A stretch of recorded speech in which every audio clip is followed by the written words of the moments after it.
今日はチャーリー・カークについてちょっと検証してみたいなと思います。で、日本では彼が討論が上手だったからこそ人気が増えたんだっていうふうに理解している方が多いみたいですけれども、実は彼の思想に共鳴する億万長者のようなサポーターがですね、頭金を出したり、いろんな出資をしてサポートをしながら、彼の団体 Turning Point USA を全国規模で活動できるようなところまで持っていったっていう背景の話もあるんですね。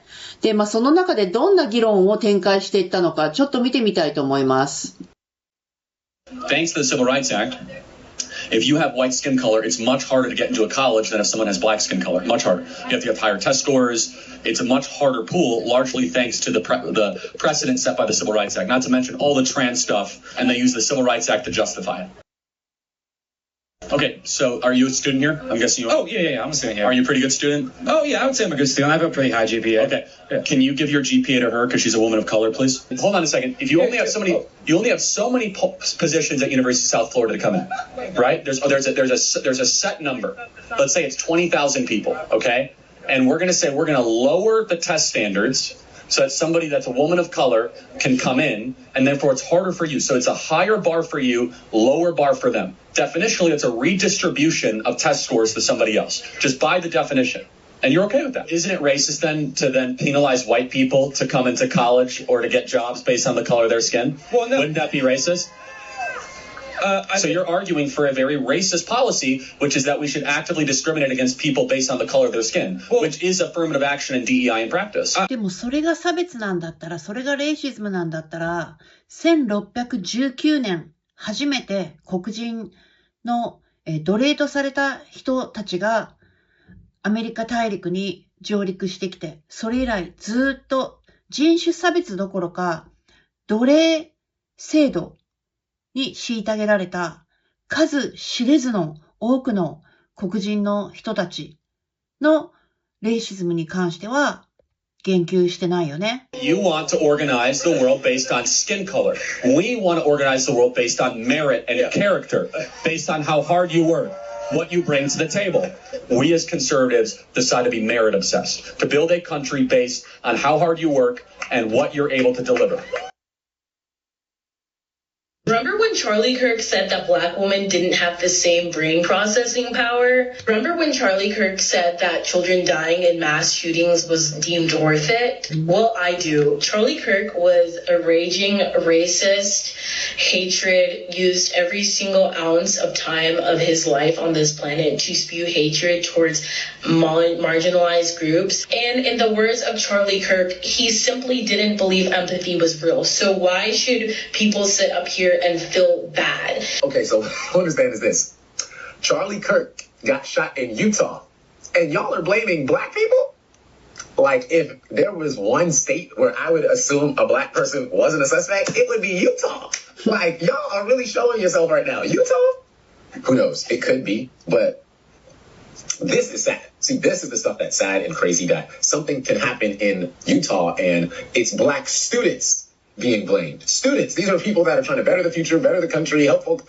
It doesn't matter. Brown people are supposed to go back to where they came from. Queer folk are unnatural. Black folk are responsible for gang violence. He had nothing good to say about nobody, and he got on public platforms to spew this very hateful rhetoric that leads to the same type of violence that we saw today. And you are expecting people to mourn? George Floyd was a dad as well. Charlie Kirk, Republican influencer, was unfortunately unalived at Utah Valley University today, because I believe that as human beings, we don't have the right to give life, so we should not take it.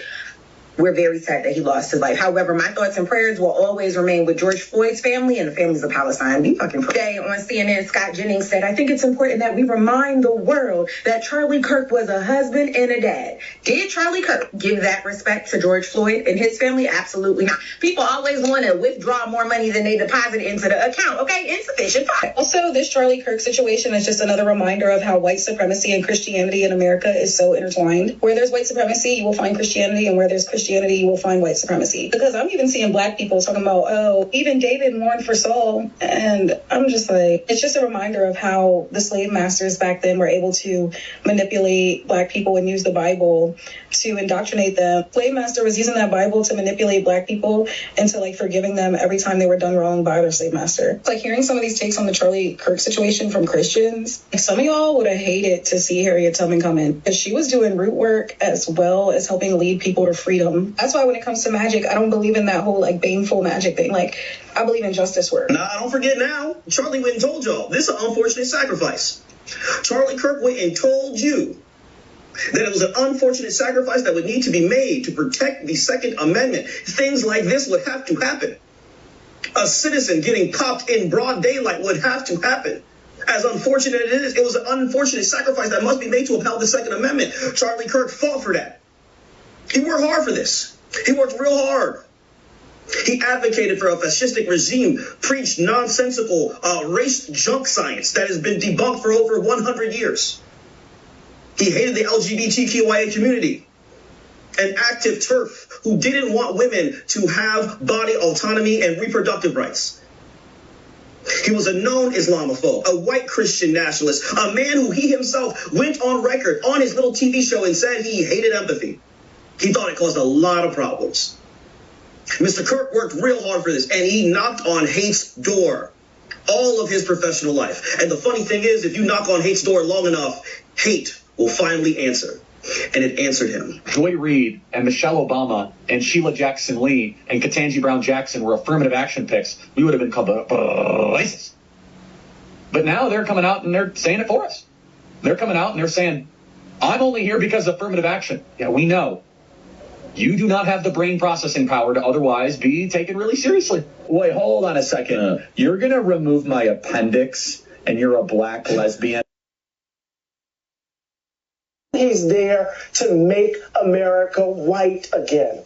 We need to understand that he sits at the sweet spot between greed and selfishness and racism. That's Donald Trump's presidency. Those are the legs underneath the stool, Allie. I think it's worth to have a cost of, unfortunately, some gun deaths every single year so that we can have the Second Amendment to protect our other God-given rights.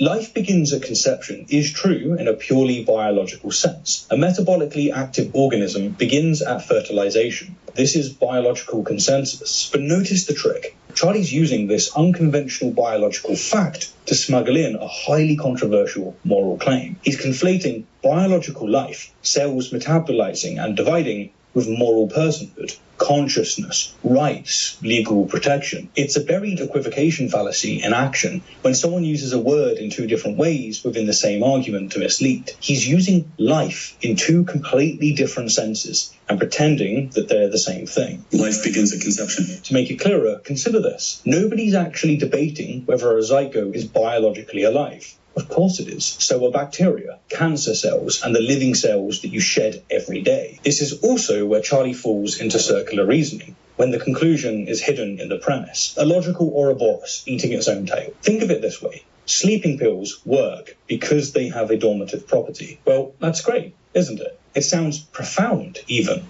That is, until you realize that dormitive is just Latin for makes you sleepy. So it's really just sleeping pills work because they make you sleepy. Charlie's doing the same thing. Murder is wrong because it's the wrongful killing of a human. When someone avoids commitment by using vague, cautious, and non-committal language to escape accountability. To provide a random example, if a politician said, many people are saying that mail-in ballots are probably a disaster, we should maybe look into that. Here, the hedges are many people are saying, appeal to anonymous authority, probably and maybe epistemic softeners, and look into that. Defers commitment to action. Together, they create the appearance of a claim. Compounding all of this, Charlie is relying on an implicit strawman fallacy. When someone misrepresents or oversimplifies another person's argument to make it easier to attack. Imagine someone saying, we should spend more money on healthcare. Well, the strawman response would be, oh, so you just want to throw money at lazy people who won't take care of themselves.